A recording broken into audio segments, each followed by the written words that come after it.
Saviez-vous que sur les réseaux sociaux, vous ne prenez jamais la décision de continuer? On a supprimé le bouton page suivante pour une raison très précise. Si vous n'avez pas à cliquer, votre cerveau n'a pas à réfléchir. Bienvenue dans la boucle de l'illusion du choix. Vous connaissez forcément cette sensation. Vous ouvrez une application juste pour vérifier une notification ou regarder une seule vidéo. Et soudain, comme par un saut temporel inexpliqué, vous reprenez vos esprits 45 minutes plus tard. Vous avez ce léger brouillard mental, cette sensation d'être un peu engourdi, et surtout, vous avez ce sentiment étrange de ne pas avoir vraiment choisi de passer tout ce temps-là. Ce n'est pas un hasard, et ce n'est pas non plus un manque de volonté de votre part. C'est le résultat d'une ingénierie psychologique redoutable. À l'origine de ce phénomène, il y a un homme, Asa Raskin. En 2006, il invente le Infinite Scroll, le défilement infini. À l'époque, l'idée partait d'une bonne intention, rendre la navigation plus fluide, plus simple. Mais aujourd'hui, Raskin lui-même regrette son invention. Il la compare à un verre de vin qui se remplirait tout seul au fur et à mesure que vous le buvez. Dans un restaurant classique, quand votre verre est vide, vous devez décider si vous en voulez un autre. C'est un moment de pause, une micro-décision.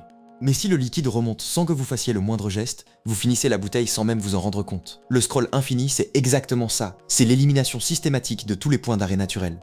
Pour comprendre pourquoi c'est si efficace, il faut regarder comment notre cerveau fonctionne dans le monde physique. Dans la vraie vie, tout a une fin. Un journal a une dernière page, un livre a des chapitres, et même une rue finit par s'arrêter. En psychologie, on appelle cela des stopping cues, ou signaux d'arrêt. Ces signaux sont essentiels car ils agissent comme des réveils pour notre conscience. Quand vous arrivez à la fin d'un chapitre, votre cortex préfrontal, la partie du cerveau responsable des décisions logiques, se réactive. Il vous pose une question simple. Est-ce que je continue ou est-ce que je m'arrête? C'est un moment de friction. Et la friction, c'est l'ennemi juré des plateformes. En supprimant le bouton page suivante, elles ont supprimé la friction. Sans pause, il n'y a plus de questions, et donc plus de décisions. Vous passez d'un mode de réflexion actif à un mode de réaction passif, ce qu'on appelle souvent le cerveau reptilien, totalement focalisé sur le mouvement et la stimulation. Mais alors, pourquoi continue-t-on de scroller même quand le contenu ne nous intéresse plus vraiment? C'est là qu'intervient le mécanisme de la récompense aléatoire, le même que celui des machines à sous à Las Vegas. C'est ce qu'on appelle le renforcement intermittent. Si chaque publication était géniale, vous seriez vite saturé. Si elles étaient toutes nulles, vous fermeriez l'application. Le secret, c'est l'imprévisibilité. Vous scrollez 3 publications médiocres, puis soudain, une vidéo vous fait rire ou vous captive. Votre cerveau reçoit une dose de dopamine. Dès cet instant, vous ne cherchez plus une information précise, vous cherchez la prochaine dose. Le mouvement du pouce devient un réflexe moteur, presque un tic. Vous n'êtes plus en train de choisir ce que vous regardez, vous attendez simplement que la machine vous donne votre prochaine récompense. Il y a aussi un paradoxe assez cruel dans le scroll infini. Plus vous restez longtemps sur l'écran, plus il devient difficile de s'en extirper. C'est ce qu'on appelle la fatigue décisionnelle combinée à l'inertie. Chaque image, chaque titre, chaque son que vous consommez sature un peu plus votre mémoire de travail. Au bout d'un moment, votre cerveau entre dans un état de sidération. Il est tellement inondé d'informations qu'il n'a plus l'énergie nécessaire pour prendre la décision de s'arrêter. S'arrêter demande paradoxalement un effort de volonté bien supérieur à celui de continuer à glisser le doigt. On évite la corvée de la décision en restant passif. On ne reste pas parce qu'on s'amuse, on reste parce qu'on est trop fatigué pour partir. Alors, comment reprendre le pouvoir sur une interface conçue pour nous en déposséder? La solution n'est pas forcément d'effacer toutes vos applications, mais de réintroduire artificiellement de la friction, des points d'arrêt que la plateforme a supprimés. Cela peut passer par des limites de temps strictes qui bloquent l'application, forçant ainsi votre cerveau à se réveiller. Certains passent même leur écran en noir et blanc pour casser l'attrait visuel de la récompense.